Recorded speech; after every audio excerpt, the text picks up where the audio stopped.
Finally, the suffering of 2.1 million Palestinians has shaken the collective conscience of three Western countries, namely the UK, France, and Canada. Their leaders, Keir Starmer, Emmanuel Macron, and Mark Carney, issued a strongly worded joint statement warning Israel of consequences if it didn't stop its renewed military actions in Gaza. Part of the statement read, and I quote, "We strongly oppose the expansion of Israel's military operations in Gaza. The level of human suffering in Gaza is intolerable." End quote. The topic also featured prominently on the broadcast of BBC platforms. BBC Radio 5 live presenter Nikki Campbell discussed this for an hour earlier today. Yes, the same Nikki Campbell who had once cornered an 18-year-old caller. Yes, 18-year-old caller by asking her if she condemned Hamas just because she was opposing a genocide committed by Israeli terrorists. His conduct today, too, was questionable, to say the least.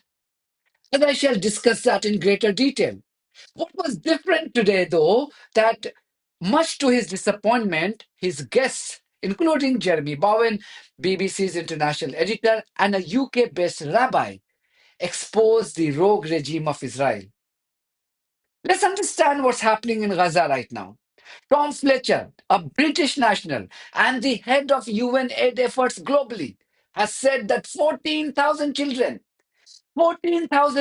could die in Gaza due to malnourishment if they didn't get food immediately, and they could die within the next 48 hours.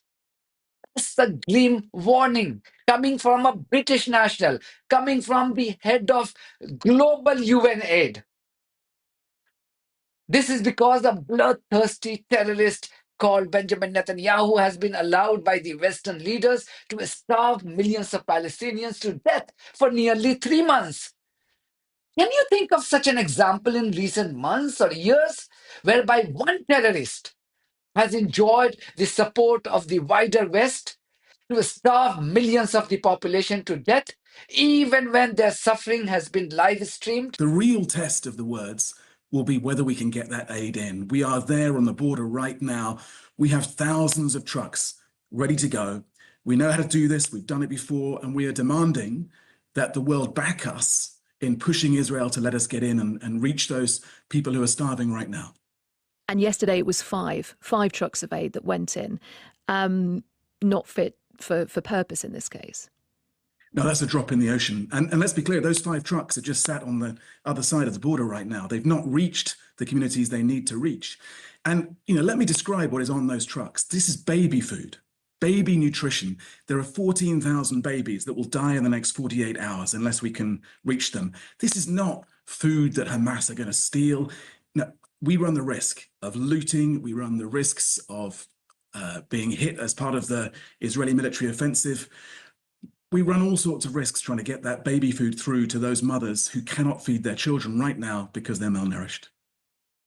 And yet, what was Nicky Campbell more concerned about on his show? He asked, what about securing Israel's future? I'm not making it up. This is the most compelling question this chap could come up with to ask his veteran journalist colleague Jeremy Bowen. Jeremy's response shut up this Radio 5 Live presenter whose salary you and I pay with our hard-earned money called the license fee. Listen to this fascinating clip, which starts with a former British diplomat highlighting the atrocities being committed by Israelis against Palestinians. We must be there at the core of efforts to create a proper future for the Palestinian people. And I particularly welcome the emphasis on the West Bank. They should go further, of course. They should acknowledge the concern about genocide. They should acknowledge the concern about apartheid. It's time to back up such tougher language, of course, with actual actions. And the one which is long overdue too is to suspend arms transfers. Canada, Spain, Italy, Belgium, Netherlands have already done it. The UK should be doing that. Jeremy, how is a secure future to be secured for Israel?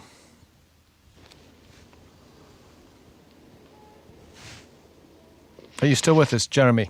Jeremy Bowen. Sorry, I lost you for a moment there. Could you ask that question again, please? How is a secure future? I'm looking at text. I'm looking at all the messages coming in.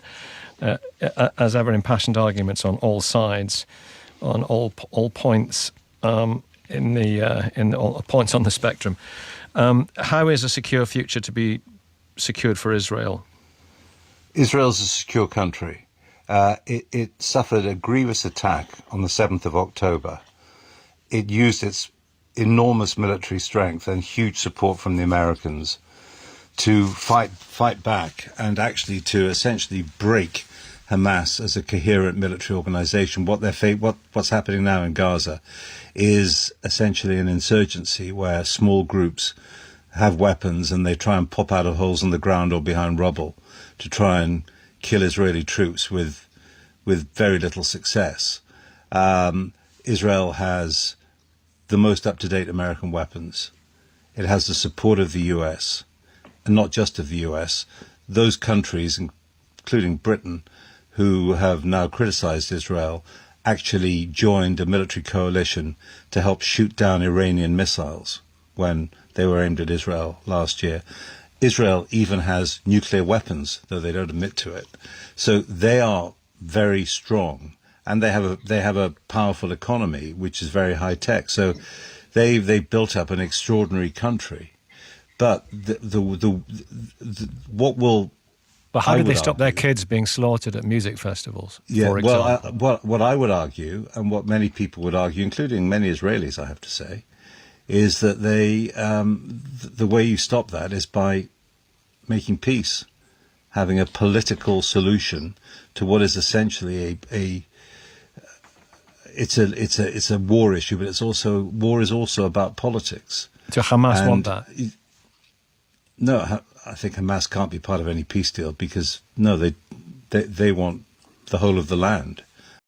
I still can't understand why the same BBC, which moves with lightning speed to sack its presenter Gary Lineker for an emoji, turns a blind eye to such brazen biases by another presenter. And Nicky Campbell didn't stop here. He repeated the same nonsense towards the end of the program. Have a listen to this. For the sake of Israel, Laura, what are you... Yeah, go on, Laura. I'm just saying, what about the future of Israel? Because the international condemnation now from great friends of Israel must surely be of huge concern to Israelis, Laura.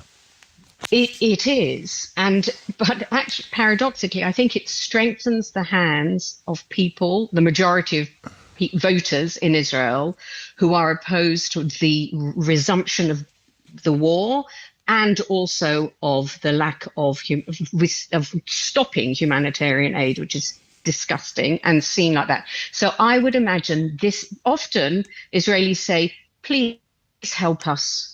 If we want a divorce from this situation, we need a broker. And an honest broker like this is helpful. And it's not just about Netanyahu. The disgusting calls for cleansing, they come from right-wing members of his government. So it's too simple to say it's Netanyahu. I wish it was. You know the irony here? Even Rabbi Laura, even she condemned what Netanyahu was doing to Palestinians, and she's a Jew. She explained it so brilliantly. She's right to say that Netanyahu and his medieval gang didn't represent Jews. Most Jews are horrified by what these terrorists are doing. I have so many Jews friends. I wonder why Campbell can't get this and develop unequivocal sensitivity to Palestinian suffering. Nicky Campbell had a pro-Palestinian guest on his show today who painted a grim picture of what was happening in Gaza. This Nicky Campbell chap didn't appear convinced. Can you believe that? So he went to Jeremy Bowen for validation. Listen to what Jeremy Bowen said and what the rabbi added. I'll let you come in here, Karim Ali, as well. Good morning. Add your voice. Hey, good morning. Yeah, thank you. It's good to be here again. I think with this stuff from Starmer and Macron, it's too little too late. Like, it's about time that they've come out and said something like this. We've been sitting here now for more than 72 days with our colleagues literally dying of starvation on the ground, not finding more than one meal a day. More than 72 days, not a single grain of food has entered the Gaza Strip. People have been starving, children have been dying of malnutrition, women have been having miscarriages, and obviously in the last 2 weeks as well, or 3 weeks, it's been also accompanied by a severe intensification of the bombing. Indiscriminate bombing, piles of rubble, which people are living under, stones and destroyed buildings. It's just being bombed. My answer is I think it's just about time. Is this, Jeremy, is this an accurate description of what is happening, what Karim says? Well, the bombing's going on. Oh, yeah, of the other stuff. I mean, he was talking about. But basically, the problem is. So I was getting distracted. I'm sorry. The BBC was on the line asking me to take part in a very similar program at 12:30. So you're going to have to repeat what I apologise for that. Well, okay, Karim, make your point again. Make your point to Jeremy. What you said, it was very, very strong words. My point is that it's about time, and it's too little, too late. My colleagues have been in Gaza starving for more than 72 days now. Not a single grain of rice has been allowed to enter the Gaza Strip. You have children dying of malnutrition, women having miscarriages, people not finding more than one meal to eat, those who are lucky. And with this as well in the last 3 weeks, a severe intensification of the Israeli bombing campaign in Gaza. People literally living under rubble, under half-demolished buildings, getting blown up again. And okay, that's Jeremy, that's accurate. The essence. Accurate. That's pretty much what's happening. There's been no food coming in since the beginning of March. Israel renewed the war and ended the ceasefire on the 18th of March.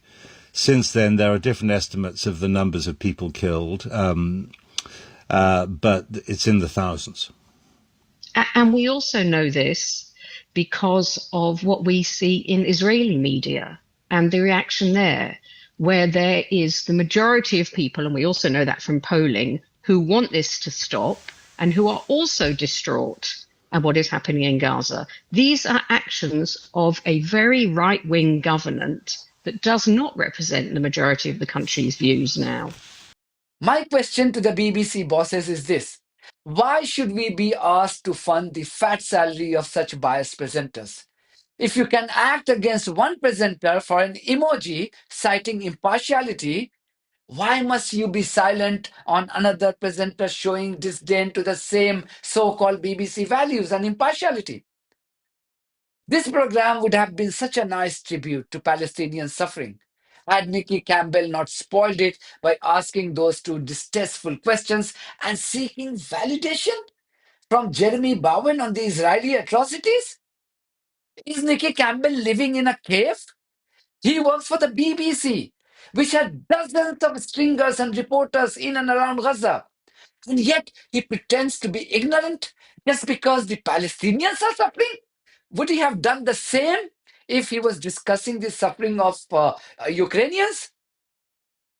I've always asked the BBC to respond to me for these allegations of biases in the past, and they have never responded. Let's see if they would like to respond to the questions I'm raising in this video. I have no problem with the BBC running any propaganda, even if it's in support of Israeli genocidal maniacs, but not with my money. It's that simple. That's it from me. Thank you very much for your support of this platform and our journalism on buymeacoffee.com and Patreon. If you too think that our journalism is worth supporting, then you too should consider becoming part of it. Details are there in the description of this video. In the meantime, if you haven't subscribed to my channel, please do so, because that's one of the many ways you can support independent journalism. God bless you all.